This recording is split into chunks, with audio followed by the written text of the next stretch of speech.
విశాఖ భూ వివాదాలపై విచారణకు సిట్ ఏర్పాటు చేయాలని నిర్ణయించారు సీఎం చంద్రబాబు. భూ వివాదాలకు సంబంధించి అంశాలపై ఆయన రెవెన్యూ ఉన్నతాధికారులతో సమీక్షించారు. ఈ సమావేశానికి ఉప ముఖ్యమంత్రి కేఈ కృష్ణమూర్తితో పాటు హోంమంత్రి చినరాజప్ప, విశాఖ జిల్లా కలెక్టర్ ప్రవీణ్ కుమార్ హాజరయ్యారు. భూ వివాదాలకు సంబంధించి ఏర్పాటు చేయనున్న సిట్ నిర్ణీత సమయంలో విచారణ జరిపి రిపోర్టు ఇస్తుందని చెప్పారు మంత్రులు. దర్యాప్తు బృందంలో రెవెన్యూ, పోలీస్, న్యాయ నిపుణులు సభ్యులుగా ఉంటారు. ఈ ప్రత్యేక బృందం విశాఖలోని వివాదాస్పదమైన మధురవాడ, కొమ్మాది ప్రాంతాల్లో వచ్చిన వివాదాలతో పాటు విశాఖ పరిసర ప్రాంతాల్లో వచ్చిన ఫిర్యాదులను పరిగణలోకి తీసుకుని విచారణ జరపనుంది. భూ ఆక్రమణలకు పాల్పడే వారికి రాష్ట్రంలో చోటు లేదని, అక్రమాలకు పాల్పడేవారు ఎంతటి వారైనా ఉపేక్షించేది లేదని హెచ్చరించారు మంత్రులు. టీడీపీ నేత శిల్పా మోహన్ రెడ్డి వైసీపీలో చేరనున్నారు. ఈ మేరకు ప్రకటన చేశారు. రేపు హైదరాబాద్లో వైఎస్ఆర్ కాంగ్రెస్ పార్టీ అధినేత జగన్మోహన్ రెడ్డి ఆధ్వర్యంలో వైసీపీలో చేరతానని వెల్లడించారు. తన నివాసంలో మద్దతుదారులతో చర్చలు జరిపిన అనంతరం ఈ నిర్ణయం తీసుకున్నారు శిల్పా మోహన్ రెడ్డి. టీడీపీలో తనకు సముచిత స్థానం లేదన్నారు. నవనిర్మాణ దీక్షకు తనను దూరంగా పెట్టారంటూ టీడీపీపై ఆగ్రహం వ్యక్తం చేశారు. రేపు తన అనుచరులతో కలిసి వెళ్లి వైఎస్ జగన్ ఆధ్వర్యంలో వైసీపీ తీర్థం పుచ్చుకోనున్నారు. డాక్టర్ సి నారాయణ రెడ్డి అంత్యక్రియలు రేపు జూబ్లీహిల్స్ లోని మహాప్రస్థానంలో జరగనున్నాయి. సినారే మనవడు డెట్రాయిట్ నుండి రావాల్సి ఉంది. రేపు ఉదయానికి ఆయన హైదరాబాద్ కు చేరుకోనున్నారు. ఆ తర్వాత అంత్యక్రియలు నిర్వహిస్తామని కుటుంబ సభ్యులు తెలిపారు. మరోవైపు సినారేకు పలువురు రాజకీయ, సినీ ప్రముఖులు నివాళులర్పించారు. అంత్యక్రియలు అధికార లాంఛనాలతో నిర్వహించనున్నారు. ఈ మేరకు ఆదేశాలు జారీ చేశారు సీఎం కేసీఆర్. బుధవారం ఉదయం 11 గంటలకు అంత్యక్రియలు జరుగుతాయి. ఏపీసీఎస్తో రవాణా శాఖ అధికారులు భేటీ అయ్యారు. అరుణాచల్ ప్రదేశ్ ప్రభుత్వం రిజిస్ట్రేషన్ రద్దు చేసిన 900 బస్సుల వ్యవహారంపై సుదీర్ఘంగా చర్చించారు. సాధారణ తనిఖీల్లో అరుణాచల్ ప్రదేశ్ రిజిస్ట్రేషన్ బస్సులు ఏపీలో దొరికితే సీజ్ చేయాలని నిర్ణయించారు అధికారులు. ఒక్క ఏపీలోనే ఇలాంటివి దాదాపు 400 బస్సులు ఉండవచ్చని తెలుస్తోంది. ఏపీలో ఇవి ఎక్కడ కనిపించినా సీజ్ చేయాలని అధికారుల్ని ఆదేశించారు. సీఎం కేసీఆర్ కేంద్ర పథకాలకు ప్రాధాన్యత ఇవ్వటం లేదన్నారు మాజీ మంత్రి, బీజేపీ నేత నాగం జనార్దన్ రెడ్డి. కేంద్ర నిధులను ప్రజలకు తెలియకుండా చేస్తున్నారని విమర్శించారు. జాతీయ గ్రామీణ ఆరోగ్య మిషన్ కింద కేంద్రం గర్భిణీలు, బాలింతలకు 6,000 రూపాయలు ఇస్తుంది. వీటికి అదనంగా మరో 6,000 కలిపి కేసీఆర్ కిట్ అని పేరు పెట్టుకున్నారని విమర్శించారు. ఫసల్ బీమా యోజన కింద రైతులకు బీమా చేయిస్తే రాష్ట్రం కూడా వాటా చెల్లించాల్సి వస్తుందని, ఆ పథకాన్ని రైతులకు తెలియకుండా కుట్ర చేశారన్నారు. కేసీఆర్ ప్రభుత్వం అంతా అవినీతితో నిండిపోయిందని, భూ స్కామ్లతో కేసీఆర్ పతనం ప్రారంభమైందని అన్నారు నాగం. దేశంలోనే నెంబర్ 1 రాష్ట్రంగా తెలంగాణ నిలిచిందని అన్నారు మంత్రి జగదీష్ రెడ్డి. సీఎం కేసీఆర్ నాయకత్వంలో రాష్ట్రం అన్ని రంగాల్లో ముందు ఉందని అన్నారు. రెప్పపాటు కూడా కరెంటు పోకుండా అందిస్తున్న ఘనత కూడా తమ ప్రభుత్వానికి దక్కిందని ఆయన చెప్పారు. నల్గొండ జిల్లా కేంద్రంలో నూతనంగా ఏర్పాటు చేసిన గురుకుల పాఠశాలని ప్రారంభించారు మంత్రి. కేజీ టు పీజీ విద్యను ఉచితంగా ప్రభుత్వం అందిస్తోందని, 85% ఉన్న వెనుకబడ్డ వర్గాల ప్రజల సంతోషం కోసం సీఎం కేసీఆర్ కృషి చేస్తున్నారని ఆయన తెలిపారు. రాష్ట్రంలో 500కు పైగా గురుకుల విద్యాలయాలను ఈ 3 ఏళ్లలో నెలకొల్పినట్టు జగదీష్ రెడ్డి వెల్లడించారు. తెలంగాణ గ్రూప్ 2 నియామక ప్రక్రియకు బ్రేక్ పడింది. వైట్నర్తో దిద్దిన జవాబు పత్రాల్ని పరిగణలోకి తీసుకున్నారంటూ అభ్యర్థుల నుంచి దాఖలైన పిటిషన్పై విచారణ చేపట్టిన హైకోర్టు నియామక ప్రక్రియపై 3 వారాల పాటు స్టే ఇచ్చింది. ఈ మేరకు టీఎస్పీఎస్సీకి ఆదేశాలు జారీ చేసింది. దీనిపై పూర్తి వివరాలతో కౌంటర్ పిటిషన్ దాఖలు చేయాలని తెలంగాణ సర్కారును ఆదేశించింది. హైదరాబాద్ బాచుపల్లిలో 2 అమ్మాయిల మిస్సింగ్ ఘటన కలకలం రేపుతోంది. నిజాంపేటకు చెందిన 14 ఏళ్ల దుర్గాదేవి, 15 ఏళ్ల యామిని అదృశ్యం కావడంపై కుటుంబ సభ్యులు తీవ్ర ఆందోళన చెందుతున్నారు. ఇంటి నుంచి బయటకు వెళ్లిన 2 బాలికలు తిరిగి రాకపోవడంతో బాచుపల్లి పోలీస్ స్టేషన్లో తల్లిదండ్రులు ఫిర్యాదు చేశారు. 3 రోజుల క్రితం మరో విద్యార్థిని పూర్ణిమ కూడా కనపడకుండా పోయింది. కరీంనగర్ జిల్లాలో వింత చోరీ జరిగింది. ఓ దొంగల ముఠా అత్యంత తెలివిగా చోరీ చేశారు. మార్నింగ్ వాకర్స్ లాగా వచ్చింది ఓ ముఠా. ఓ షాపును దోచుకోవాలని ప్లాన్ చేశారు. ఆ షాపు ముందు ఎక్సర్సైజ్ చేస్తున్నట్టు నటించారు. కొద్దిసేపటి తర్వాత ఓ దుప్పటి బయటకు తీసి షట్టర్ కనపడకుండా కవర్ చేశారు. ఇంతలో ఓ దొంగ ఆ షాపు షట్టర్ ఓపెన్ చేసి లోపలికి దూరాడు. క్షణాల్లో క్యాష్ కౌంటర్ ఓపెన్ చేశాడు. టకటక అందులోని డబ్బులు తీసుకుని మళ్లీ క్షణాల్లో చెక్కేశాడు. 2 నిమిషాల్లో ఈ చోరీ చేసేసింది గ్యాంగ్.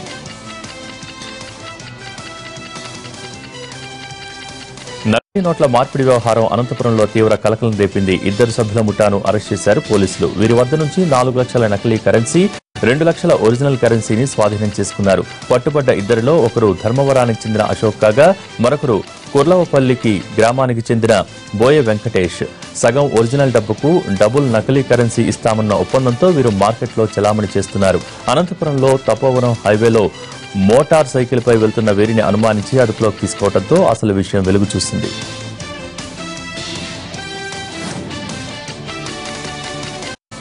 కర్నూలు కలెక్టరేట్ ముందు ఏఐటీయూసీ ఆధ్వర్యంలో ఆశా వర్కర్లు ఆందోళన చేశారు. తమకు కనీస వేతనం లేదని, బాధ్యతలు ఎక్కువగా ఉన్నా వేతనం అతి తక్కువగా ఉందన్నారు ఆశా వర్కర్లు. న్యాయంగా కావాల్సిన డబ్బులు చెల్లించడం లేదన్నారు. కనీసం వేతనం 18,000 చెల్లించాలని డిమాండ్ చేశారు ఆశా వర్కర్లు. క్వారీలో నాటు బాంబులు పెట్టి పేల్చడం వల్ల తమ ఇళ్లు ధ్వంసమవుతున్నాయంటూ చిత్తూరు జిల్లా పొలమనేరులో ఆందోళనకు దిగారు ప్రజలు. తక్షణమే ప్రభుత్వం దీనిపై చర్యలు తీసుకోవాలని డిమాండ్ చేశారు. ఈ మేరకు అధికారులకు వినతిపత్రం ఇచ్చారు. క్వారీ చుట్టుపక్కల ఉన్న గ్రామాలు సైతం ఈ సమస్యతో బాధపడుతున్నాయి. నాటు బాంబు పేలుళ్లను తక్షణమే ఆపివేయాలన్నారు. 7వ పే కమిషన్ను పూర్తిగా అమలు చేయాలంటూ దేశవ్యాప్తంగా నిరసనకు దిగారు రైల్వే కార్మికులు. సికింద్రాబాద్ రైల్ నిలయం సంచాలన్ భవన్ ముందు నిరసన కార్యక్రమం చేపట్టింది రైల్వే మజ్దూర్ యూనియన్. కేంద్రం వెంటనే రైల్వే ఉద్యోగులు, కార్మికుల సమస్యలను పరిష్కరించాలని డిమాండ్ చేశారు. లేదంటే దేశవ్యాప్త సమ్మెకు పిలుపునిస్తామని హెచ్చరించారు ఉద్యోగులు. తెలంగాణ ముఖ్యమంత్రి కేసీఆర్ మరో జ్యోతిరావు పూలే అన్నారు మండలి చైర్మన్ స్వామిగౌడ్. సంగారెడ్డిలో గురుకుల పాఠశాల ప్రారంభోత్సవ కార్యక్రమంలో పాల్గొని ప్రసంగించారు. గురుకుల పాఠశాలలతో పేదలకు న్యాయం జరుగుతుందని అన్నారు స్వామిగౌడ్. నాణ్యమైన విద్యతో పాటు మంచి భోజనం లభిస్తుందన్నారు. కేసీఆర్ ప్రవేశపెట్టిన పథకంలో తెలంగాణ పేద విద్యార్థులు పెద్ద పెద్ద చదువులు చదివే అవకాశం ఉందన్నారు. కరీంనగర్లో పర్యటించారు డీఐజీ రవివర్మ. పట్టణంలోని పోలీస్ హెడ్ క్వార్టర్స్ లో క్విక్ రియాక్షన్ టీం కార్యాలయాన్ని ప్రారంభించారు. కమిషనరేట్ పరిధిలో ఉన్న ప్రతి పోలీస్ స్టేషన్ సీఏలకు వీడియో కెమెరాలు అందజేశారు. పోలీస్ కళాకారులకు మ్యూజికల్ సౌండ్స్ వస్తువులు, టీషర్ట్లను పంపిణీ చేశారు. ఈ కార్యక్రమంలో కమిషనర్ కమలాసన్ రెడ్డి కూడా పాల్గొన్నారు. పొగాకు మార్కెట్లో జీఎస్టీ అలజడి రేకెత్తిస్తోంది. పొగాకుపై 33% పన్ను విధించడాన్ని రైతులతో పాటు వ్యాపారులు కూడా వ్యతిరేకిస్తున్నారు. దీనిపై ఇప్పటికే పలువురు నేతల్ని కలిసిన పొగాకు రైతులు, వ్యాపారులు పన్ను తగ్గించాలని విన్నవించుకున్నారు. కానీ ఫలితం లేకుండా పోయింది. దీంతో ఆందోళనకు సిద్ధమయ్యారు. ప్రకాశం జిల్లా వ్యాప్తంగా పొగాకు అమ్మకాలు, కొనుగోళ్లను నిలిపివేశారు. పొగాకు వేలం కేంద్రాలు మూతపడ్డాయి. పద్మశ్రీ వనజీవి రామయ్య తీవ్ర అస్వస్థతకు గురయ్యారు. మెరుగైన వైద్యం కోసం నగరంలోని ఓ ప్రైవేట్ ఆసుపత్రికి తరలించారు. గుండె సంబంధిత సమస్యతో బాధపడుతున్న రామయ్యకు అత్యవసర విభాగంలో ప్రత్యేక చికిత్స అందిస్తున్నారు వైద్యులు. 8 ఏళ్ల క్రితమే గుండె వ్యాధికి చికిత్స చేయించుకున్న రామయ్యకు మెరుగైన వైద్యం అందించాలని కలెక్టర్ను ఆదేశించారు సీఎం కేసీఆర్. ఖమ్మం జిల్లా ముత్తగూడానికి చెందిన వనజీవి రామయ్య వృక్ష సంపదను సంరక్షించి హరిత పొడమి కోసం పాటుపడ్డారు. రామయ్యకు భార్య జానకమ్మ, 3 కుమారులు ఉన్నారు. రామయ్య 43 ఏళ్లుగా మొక్కలను పెంచుతున్నాడు. ఆయన 1 కోటి మొక్కలను నాటారు. అందుకు ప్రతిఫలంగా కేంద్ర ప్రభుత్వం పద్మశ్రీ అవార్డిచ్చి సత్కరించింది. మహబూబాబాద్ జిల్లా కేంద్రంలో బీజేపీ ఆధ్వర్యంలో సబ్కా సాత్ సబ్కా వికాస్ సమ్మేళనం ఘనంగా జరిగింది. ముంబై బీజేపీ ఎంపీ కిరీటి సోమయ్య ముఖ్య అతిథిగా పాల్గొన్నారు. బైపాస్ రోడ్ నుంచి ర్యాలీ నిర్వహించారు. 3 ఏళ్ల నుంచి దేశంలో నరేంద్ర మోడీ ప్రవేశపెట్టిన పథకాల ప్రగతిని సోమయ్య వివరించారు. మోడీ పథకాలు పేద ప్రజలకు చేరుతున్నాయన్న ఆయన అవినీతి రహిత దేశంగా మార్చాలి అన్నదే మోడీ లక్ష్యమన్నారు.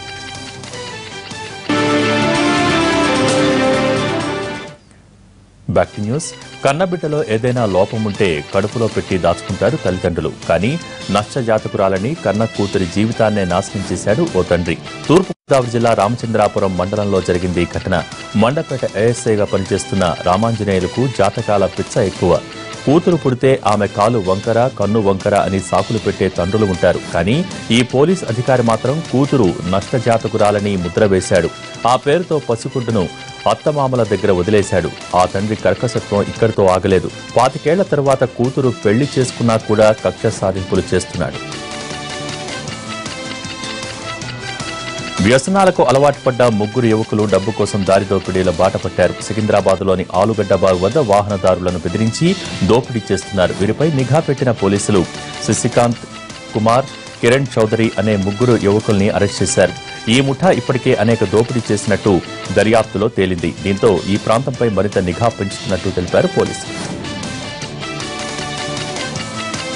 పశ్చిమ గోదావరి జిల్లా పెనుగొండ మండలం సిద్ధాంతం హైవేపై ఎంఆర్పీఎస్ కార్యకర్తలు ఆందోళనకు దిగారు.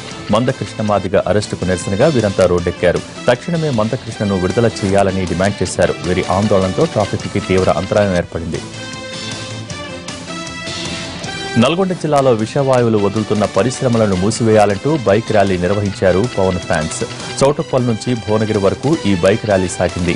పరిశ్రమలు విడుదల చేస్తున్న కలుషితాల వల్ల ప్రజల ఆరోగ్యం దెబ్బతింటోందని అంటున్నారు పవన్ ఫ్యాన్స్. తక్షణమే దీనిపై చర్యలు తీసుకోవాలంటూ ప్రభుత్వాన్ని కోరారు.